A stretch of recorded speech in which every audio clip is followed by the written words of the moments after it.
방금 전 엔비디아의 1분기 실적이 공개됐는데요. 오늘은 엔비디아의 실적을 자세하게 뜯어보고 앞으로 삼성전자 그리고 SK하이닉스 등 국내 반도체 종목에 미칠 영향들을 진단해 보겠습니다. 도움 말씀에 한국경제신문의 한상준 논설위원 나와 계십니다. 안녕하십니까? 네, 안녕하십니까? 네, 많은 분들이 기다리던 1분기 엔비디아 실적이 발표됐는데요. 우선 어떻게 나왔는지부터 정리해 주시죠. 네, 예상은 다 상회할 거는 나왔죠. 예. 근데 오늘 시간에 장중에는 주가가 떨어졌고 시간에서는 주가 상승폭이 크지 않는데요. 종전과 다른 모습인데요. 예. 왜 그럴까 하는 의문점을 한번 보겠습니다. 알겠습니다. 일단 그 시청자 여러분 아시겠습니다는 1분기 매출 성장성 지표죠. 260억 달러 나왔습니다. 예상이 246인데요. 사실 요 수준도 시장에서의 평가가 엇갈립니다. 그리고 EPS 사실 예상이 5.59였었죠. 6.1로 나왔습니다. 요 자체로 보면 워닝 서프라이스라는 표현을 쓰는데요. 미국 현지에서는 워닝 서프라이스라는 표현을 쓰지는 않습니다. 두 가지 각도. 하나는 사실 이번에 예상은 상회원권으로 나왔기 때문에 얼만큼 강하게 나오냐, 스트롱 어닝 서프라이즈 정도인데요. 그렇죠. 다른 기업 같은 경우에는 이거는 마일드 어닝 서프라이즈다. 그래서 기대에는 충족하지 못했다. 이 표가 나오고 있습니다는. 예. 이 표를 한번 갖고 지금 시청자분이랑 같이 하겠습니다. 그래서 오늘은 3대 지수 같은 경우에는 그렇게 말이 많았던 엔비디아 실적 발표인데도 불구하고 3대 주가가 이렇게 다우지수 중심으로 떨어졌습니다. 그래서 장중 재료를 보면 엔비디아 실적이 발표 시간을 다투고 이렇게 갈 때마다 재료 자체가 엔비디아 실적으로 부각된 게 아니라 오히려 페드의 의사력이 더 부각됐다. 오늘 그렇죠. 장중 가격입니다. 예. 장중 가격입니다. 그래서 장 후반이 갈수록 5월에 FOMC 의사력이 더 재료로 부각되는 양상을 보였다 이렇게 됐습니다. 그리고 사실 5월 FOMC 의사록에서도 정전보다는 인플레 진전이 좀 되지 않는다. 그래서 매파 기조거든요. 예. 그렇기 때문에 우리가 기대하는 금리 인하 기대는 역시 여름 휴가철 이후로 넘어가는 거로 나오고 있고 한 두 차례 정도 그치지 않느냐. 저희들도 이렇게 오락가는 과정에서 연초부터 뭐 페드 인사의 의사록과 인사의 발언과 관계없이 두 차례를 계속해서 유지하고 있는데요. 사실 두 차례 정도로 이렇게 되다 보니까 결과적으로 3대 지수가 사실 주가가 떨어지는 모습을 보였다 이렇게 됐습니다. 오늘 그 김채연 PD가 이렇게 엔비디아의 장중 그래프를 하루 그래프를 보여줄 수 있겠습니다는 사실 장 초반에는 주가가 좀 많이 올랐습니다. 이게 주가가 올라가다가 주가가 올라가는 모습에서 이렇게 거기에 플랫하게 나왔네요. 근데 주가가 올라가다가 고사부터 주가가 떨어지기 시작했습니다. 저게 이제 그 그래프가 나오죠. 예. 초반에 주가가 좀 올라가다가 떨어졌습니다. 이때가 바로 JP 모건발 엔비디아 공매도설이 나온 시점입니다. 예. 그래서 시청자 여러분 아시겠습니다는 4월 19일 날 엔비디아가 전일 대비해서 10% 폭락하면서 4월 19일에 악몽이 재현되는 게 아니냐 하는 나왔는데요. 결과적으로 보면 장중에 엔비디아 주가가 떨어지긴 했지만 4월 19일 악몽은 나타나지 않았다. 이렇게 보시면 됐습니다. 알겠습니다. 자, 이렇게 엔비디아 실적이 발표된 이후에 지금 여러 가지 시각이 나오고 있습니다. 실제로 주가도 뭐 장중 한때는 조금 떨어졌다가 이제 시간 외 거래에서는 오르고 또다시 빠졌다가 오르고 뭐 롤러코스터의 그런 움직임을 그만큼 나타내고 이제 평가가 있는데 엇갈린다는 얘기죠? 네, 그렇죠. 네, 말씀하신 대로 평가 엇갈리고 있는데 어떻게 생각하십니까? 네. 분명히 예상치 대비해서는 이렇게 실적이 높게 왔기 때문에 어닝 서프라이즈입니다. 일반적인 관점에서는. 그런데 앞서 말씀드린 같이 엔비디아 같은 경우에는 이 젠슨 황해 법칙에 부합되느냐 이게 사실 주가 향방이 결정하는데 굉장히 큰 요인이거든요.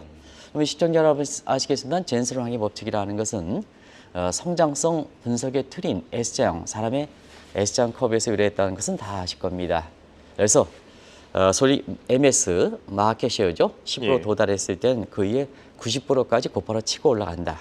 뭐 서울의 봄이라든가 최근에 도시범죄 뭐 3인가요? 마동석 이렇게 범죄도시 영화 그걸 생각하시면 되겠습니다.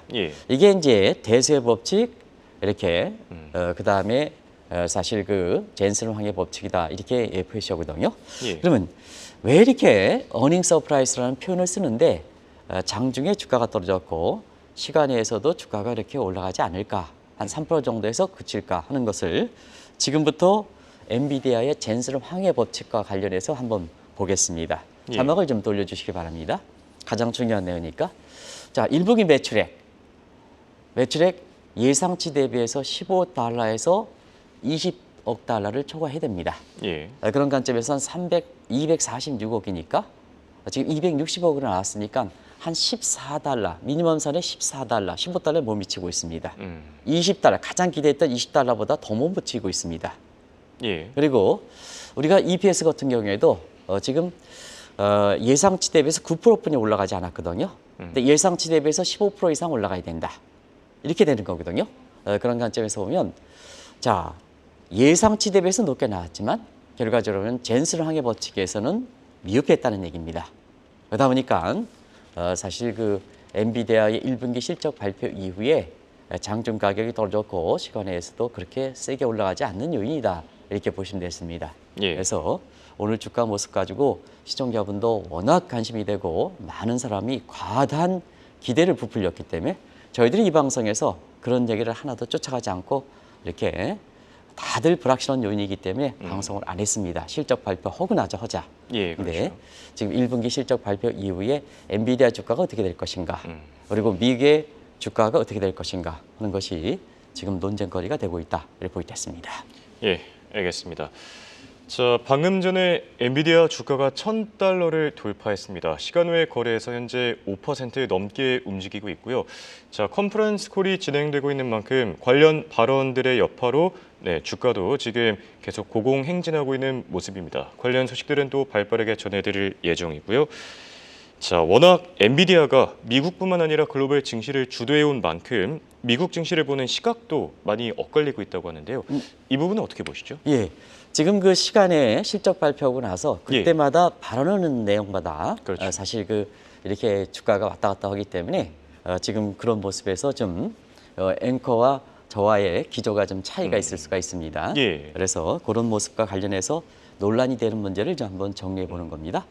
그러면 이제 앞으로 뭐 엔비디아 주가뿐만 아니라 사실 미국의 주가가 어떻게 될 것이냐 하는 측면에서는 올 들어서 사실 엔비디아 주가가 미국의 증시뿐만 아니라 세계 증시에 좌우하는 모습을 보이지 않습니까? 사실 시청자 여러분 아시겠지만 작년에도 엔비디아 주가 많이 올라갔죠. 한 예. 200% 이상 올라갔죠. 기름을 터했죠. 올해 들어서도 4월 19일 같은 이렇게 $700 떨어지는 이런 기복이 있긴 합니다는 지금까지 보면 한 90% 정도 상승하는 모습이거든요. 그런 관점에서 보면 올해 사실 나스닥 지수가 14%고 14% 오르고 예. S&P 지수가 12% 올랐는데요. 사실 이것을 실질적으로 주도했다. 그만큼 엔비디아 주가가 미국의 주가 향방에 굉장히 큰 요인이다 이렇게 보겠습니다. 그렇죠. 그런 관점에서 자 엔비디아 주가의 수준에 따라서 결과적으로 보면 S&P 이제 다우와 나스닥의 중간에 해당되는 S&P의 주가 수준을 표준 주가죠. 주가 수준을 전망이 엇갈리는 이런 모습인데요. 아시겠습니다는 자막을 돌려서 사실 엔비디아 주가가 $1,300로 상승할 때는 S&P 지수가 5,600에 도달할 것이다 하는 시나리오 전망이 나왔었고요. 예. JP모건의 견해로 생각되는데요. 엔비디아 주가가 $500로 떨어지면 S&P 지수가 4,200달러 어제 나온 거죠. 하락한다. 이런 쪽에 얘기들이 있습니다. 그래서 지금 시점에서는 이렇게 엔비디아가 뭔데 물론 화제거리가 되지만 예. 너무 시장에서는 엔비디아 주가에 따라서 미국의 주가 향방이라든가 이런 걸 결정할 정도로 기대가 가하지 않느냐 하는 이런 것이 1분기 실적 발표 이후에 이렇게 냉정을 찾는 상태에서 평가다 이렇게 볼 수 있습니다. 네, 맞습니다. 뭐 시장이 많이 과열됐을 때는 한 번씩 쉬어가는 과정도 중요하다고 생각이 그렇습니다. 들고요.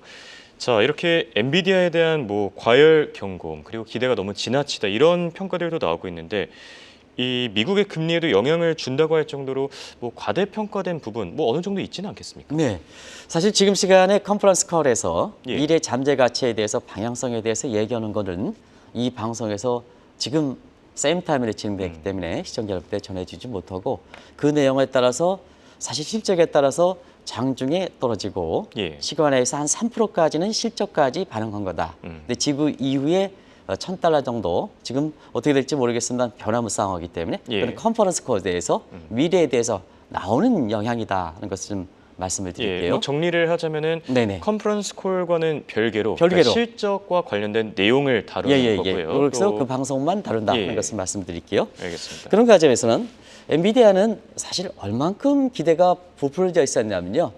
연준의 재료를 잠재울 만큼 비기 쉬웠죠. 그래서 미국의 현지 분위기는 파월과 젠슨왕으로 비유되는 시각도 있었습니다. 그렇죠. 그래서 바이든과 트럼프보다는 더 이렇게 대결에 비유될 만큼 이게 젠슨왕 엔비디아가 굉장히 화제거리가 됐었는데요. 이런 얘기도 있었죠. 젠슨왕이 사실상 페드 의장이 된 게 아니냐. 그런 쪽으로 물가까지 영향을 미친다. 예. 뭐든지 이게 인프라 성적의 성격을 갖고 있기 때문에 엔비디아의 저 가격에 따라서 미국의 전체적으로 공급가를 결정하기 때문에 이게 공급 코스트 푸시 인플레이션 측면에서 물가라든가 이런 쪽에 페드가 지금 잡고자 하는 그 영향을 주기 때문에 이런 얘기가 나오는 거거든요.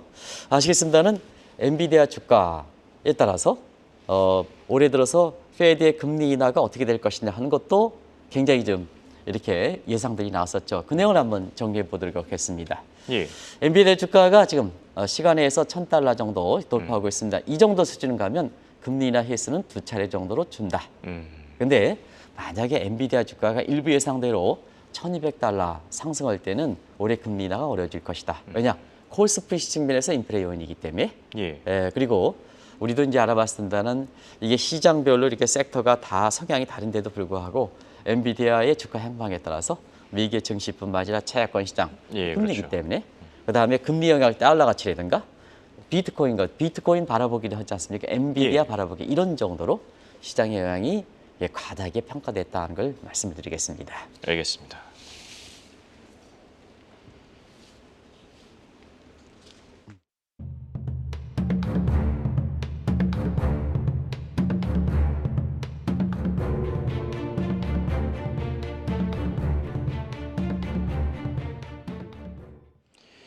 자, 그렇다면 엔비디아 주가 향방과 관련해서 중요한 몇 가지 포인트를 좀 짚어봐야 될 텐데요. 가장 중요한 거는 인공지능의 현재 위치 아니겠습니까? 네, 아무래도 이렇게 설왕설래가 있을 때는 또 예. 시간에서 그때그때 말 한마디에 따라서 $1,000 넘고 다시 또 $900대로 이렇게 떨어지고 이런 것은 결국 이런 시장이 춤추는 것보다 예. 그리고 엔비디아 실적 발표되기 전에 많은 사람이 이 엔비디아에 대해서 도배를 쳤지 않습니까? 그렇죠. 뭐가 진전된 내용이 있겠습니까? 그거 가지고 그런 관점에서 보면 차분하게 지금 상태에서는 엔비디아의 뭐 말 한마디에 따라서 시간에서 왔다 갔다에 춤추는 것보다는 본질적 문제를 좀 검토하는 게 좋지 않냐 생각합니다. 그런 과정에서 일단 엔비디아가 가장 주가 향방에 인공지능이 관건으로 보는데요. 결과적으로는 이 문제는 이렇게 산업 자체는 정착됐다 이렇게 보겠습니다.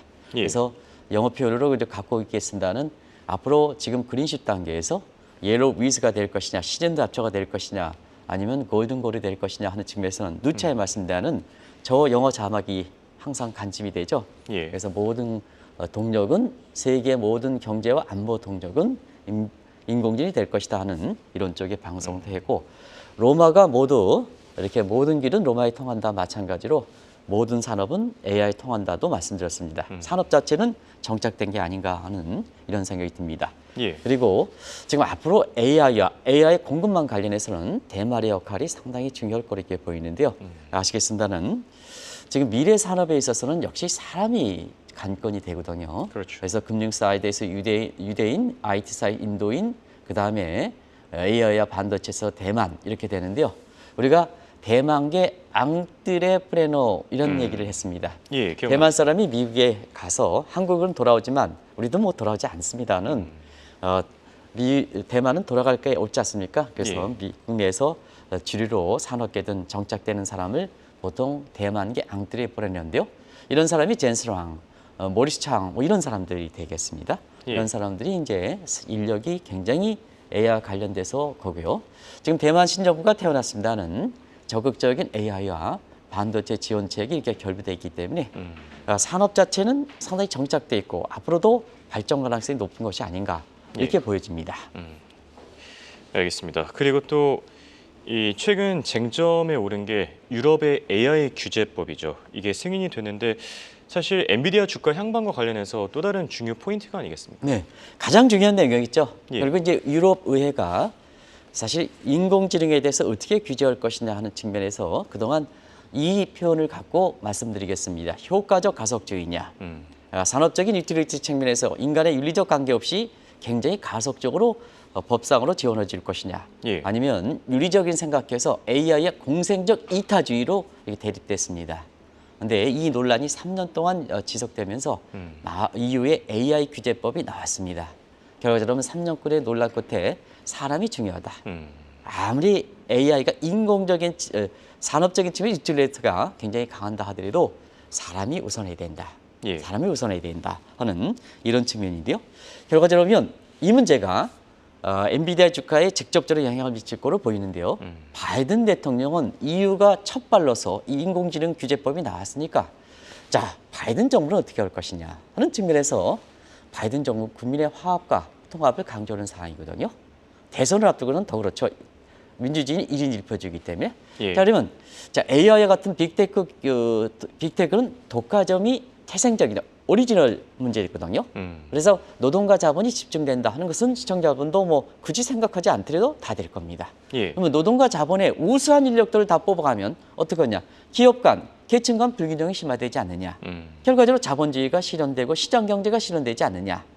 결국 바이든 입장에서는 사실 경제가 없는 자본주의 같은 경우는 자본주의가 아니라 착취라는 얘기입니다. 예. 그래서 리나 칸이 지금 주도하는 예일대 출신의 교수죠. 젊은 교수인데 반독점법에 의해서 AI 문제도 같이 가질 것이다 하는 AI 문제의 규제 문제도 같이 가질 것이다 해서 EU와 비슷한 입장을 취하지 않겠느냐 이렇게 예. 보고 있습니다.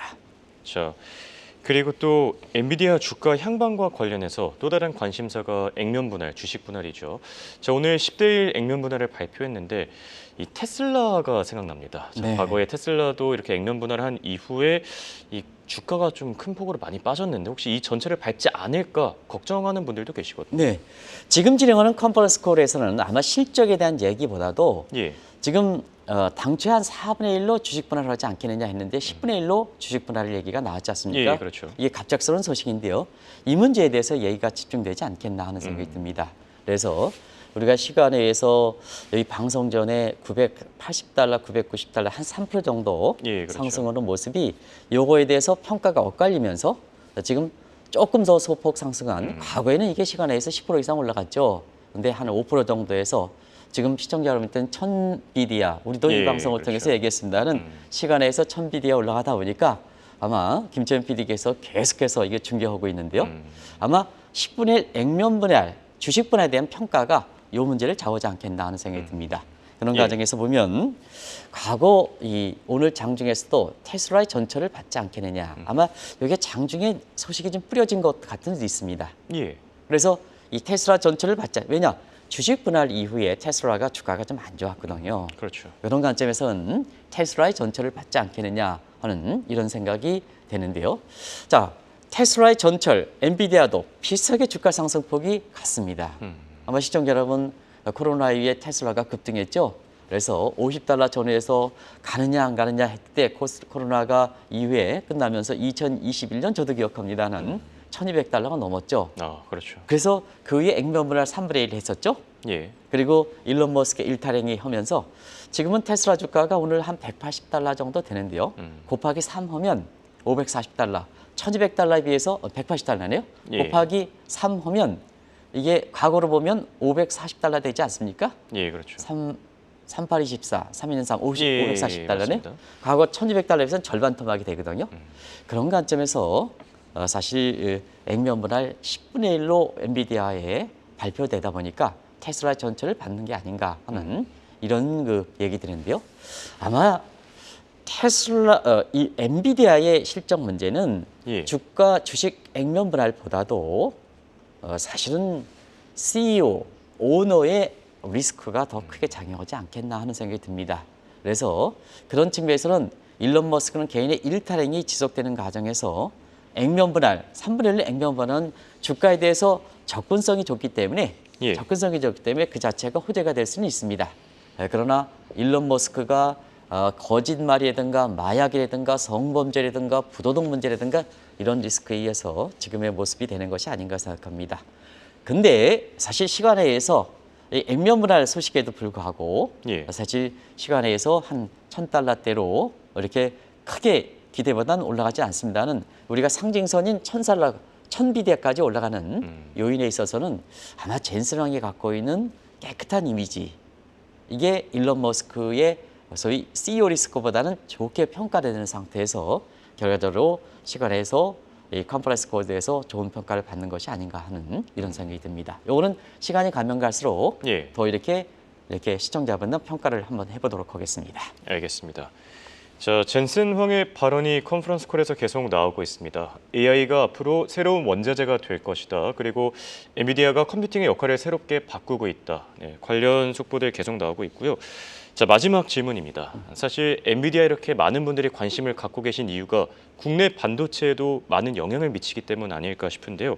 K 반도체 주가, 그동안 사실 엔비디아 주가에 의존해 왔다고 해도 과언은 아닐 것 같은데요. 네, 컨퍼런스 콜에서는 뭐 본인 자신의 얘기를 하는 거니까 밝은 얘기만 얘기하겠죠. 예, 그렇죠. 그래서 시간의 주가의 모습에 대해서는 저렇게 올라가는 문제에 대해서 다 평가할 필요는 없다는 것은 꼭 좀 말씀드리겠습니다. 그러나 산업 자체라든가 예. 그다음에 젠슨 황이 갖고 있는 깨끗한 이미지일 때 엔비디아 주가의 향방에 있어서 밝은 것은 사실이다 하는 것을 좀 말씀을 드리고요. 자, 우리 주가 한번 보겠습니다. 예. 올해 우리 K 반도체와 그다음에 샘 울트만 AI 오픈 AI 그다음에 젠슨 람도 SK인가요? 연유하겠다 뭐 이렇게 해서 사실 울트만 젠슨 람 호재에 의해서 AI 반도체, K 반도체 시대가 열어가는 것이 아니냐 하는 이런 쪽이 세계적으로 주목을 받았죠. 예. 두 가지죠. 오픈 AI와 엔비디아, 한국의 K 반도체 손잡나 세계적으로 주목됐죠. 결과적으로면 이러한 K 반도체 기대 때문에 엔비디아 주가 향방에 따라서 사실 K 반도체 주가도 지금까지 이렇게 거의 그 영향을 받았다 이렇게 이제 보시면 되겠습니다. 예. 특히 이제 관심이 됐던 것이 이제 SK 주가가 그렇죠. 예, 큰 SK 영향을 하이닉스. 받았죠. 그렇죠. 그래서 오늘 시청자 여러분 아시겠습니다는 K 반도체 1분기 이렇게 엔비디아 실적 발표 이후 또 컨퍼런스 콜에서 사실 젠슨 황의 어떤 회견을 볼 때에는 아마 10만 전자보다도 20만 이렇게 닉스, 예, 20만 닉스라고 하더라고요. 이 기대가 더 큰 것이 아닌가 하는 생각이 드는데요. 뭐 SK 하이닉스 어젠가요? 이게 19만 7천 원이니까 이게 뭐 20만 이렇게 닉스 같은 경우는 오늘도 이렇게 시간외로 볼 때는 이렇게 넘을 가능성이 있는 것 같아요. 그래서 그 내용을 이렇게 볼 때에는 1분기 실적이 발표된 이후에 20만 닉스가 가능하냐 돌파하느냐.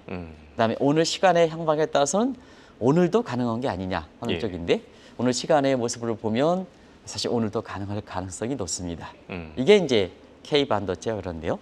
사실 우리 자체적으로 보면 투자 관점에서 보면 너무 엔비디아 주가에 따라서 K 반도체 향방이라든가 K 반도체 주가가 전체로 좌우되는 모습에 대해서 예. 어떻게 해야 될 것이냐. 우리 장책 당국 입장에서는 K 반도체의 상징성, 독립성을 위해서는 엔비디아, 미국의 엔비디아에서 전적으로 좌우되는 천사구제에서는 탈피할 필요가 있는 것이 아닌가. 그렇죠. 한국의 삼성전자라든가 SK 갖고 있는 그동안에 엔비디아가 올라오기 전보다도 예. 한계 반도체는 상징성이 컸던 거거든요. 근데 이 모습이 엔비디아에서 이렇게 이게 비춰지는 양상은 한국의 산업의 독립성이라든가 이런 거 볼 때는 좀 한 번 정도는 재볼 필요가 있는 것이 아닌가 생각하고요. 예. 또 투자자분들도 너무 엔비디아의 주가에 따라서 한국의 상징성이 있는 한국의 삼성전자, SK 이렇게 SK 하이닉스의 주가를 이렇게 거기에 그냥 떠밀려서 이렇게 해석하고 또 그거에 의해서 방송의 전체 시간을 차지하는 것은 좀 자제할 필요가 있는 것이 아닌가. 한국 경제 지속 가능성, 우리 투자의 어떻게 보면 지속 가능성을 위해서는 한 번 정도는 예. 한 번 정도 반성을 좀 해볼 필요가 있는 것이 아닌가. 그래야 우리 경제의 독립성, 우리 증시의 독립성을 찾아갈 수 있는 것이 아닌가 생각합니다. 알겠습니다. 자, 지금까지 도움 말씀의 한국경제신문의 한상춘 논설위원이었습니다. 감사합니다. 네, 고맙습니다.